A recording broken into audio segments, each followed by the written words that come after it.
Welcome to the Peachtree Podcast. Peachtree Learning Center is a nonprofit in Middle Tennessee dedicated to training and discipling students in all the fine arts to become excellent and skilled in order to spread the kingdom of God into the world of the arts. On this podcast, we will discuss topics designed to encourage, uplift, educate, and equip people to proclaim the kingdom more deeply in their own families and communities.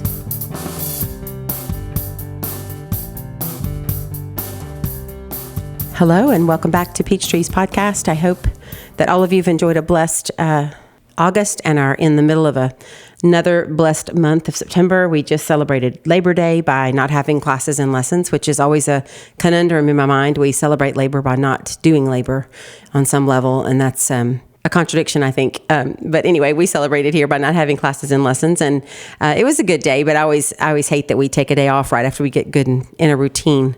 But it's always fun to have a break as well. So we're rocking and rolling now until our fall break comes up in October. But something that's been on my mind I wanted to speak about is a little bit of a deep dive topic, and hopefully I'll be able to communicate well kind of what's been banging around in my head. There are ways of parenting that serve your child and ways of parenting that sometimes causing long-term hardship for the child to find who they are. And the pictures that have been in my head to describe this process are extrusion, and that's contrasted with blowing up a balloon. So extrusion is a process that shapes a material or a substance into something different by forcing it through a die or forcing it through a mold. And it's used to do lots of things. You can make machined parts or all kinds of plastic parts by extrusion, which you're forcing your raw material through a die into a shape that it wouldn't otherwise have. And one common use of the process of extrusion is turning grain and the various ingredients that go into cereal into shapes for cereal. So you can have cereal that's just a collection of raw materials kind of put in a box or in a bowl and pour milk over it. But you can also extrude grains into shapes that they would never have had on their own.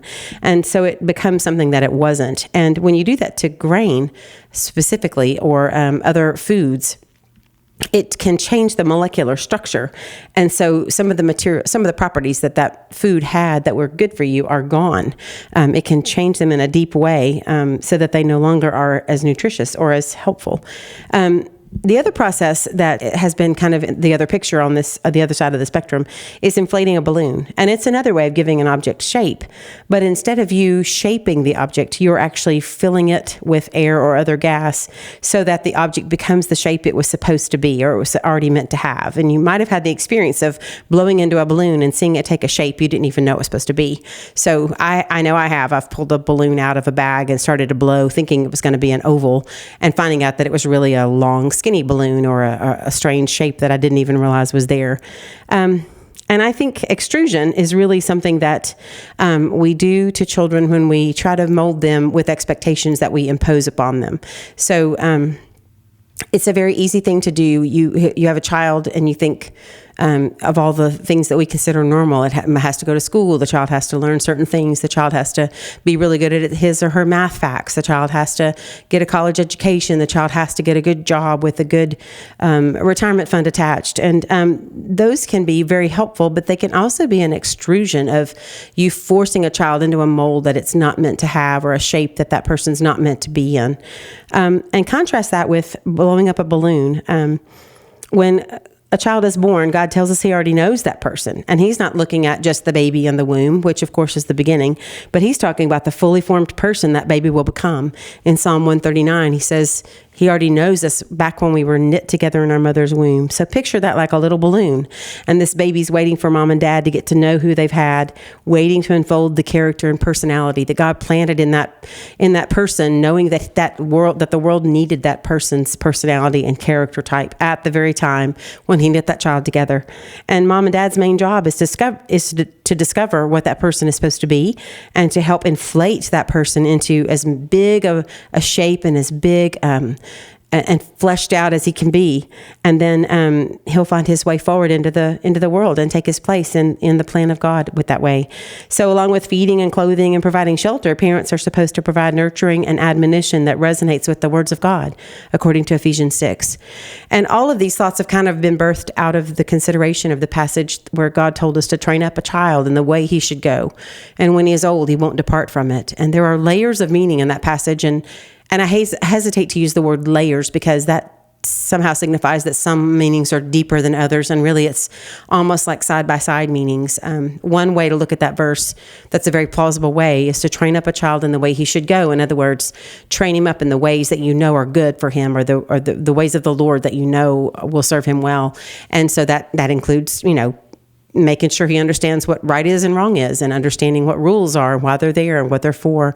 But there's a deeper or a different meaning side by side with that means train up a child in the way he should go. In other words, he already has a way or a bent that he should fulfill, and you should help him train up in that. So when he's old, he can't leave it because it was birthed in him or her, and it's the way God made them to be, and you have helped them achieve what they were supposed to do, and then they won't depart from that. They won't go want to do anything else because they're doing what they were meant to do. These two pictures kind of go at war in my head sometimes based on children as I see them wrestling with these things, especially as they get older.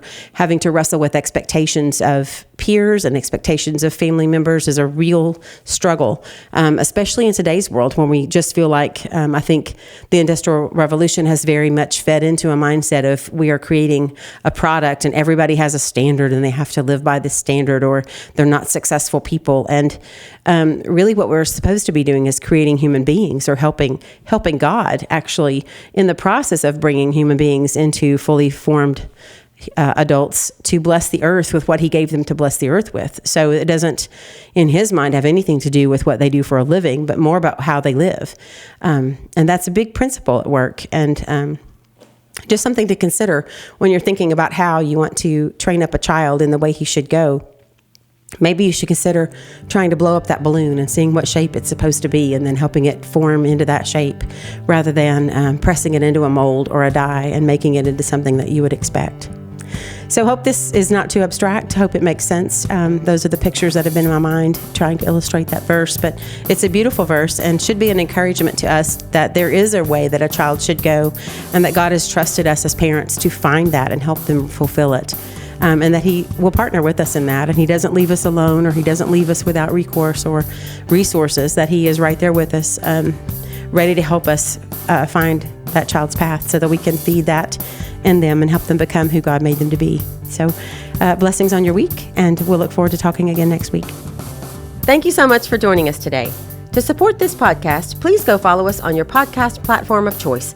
And if you're interested in knowing more about the work of Peachtree, please go visit our website at peachtreelearningcenter.com for more information.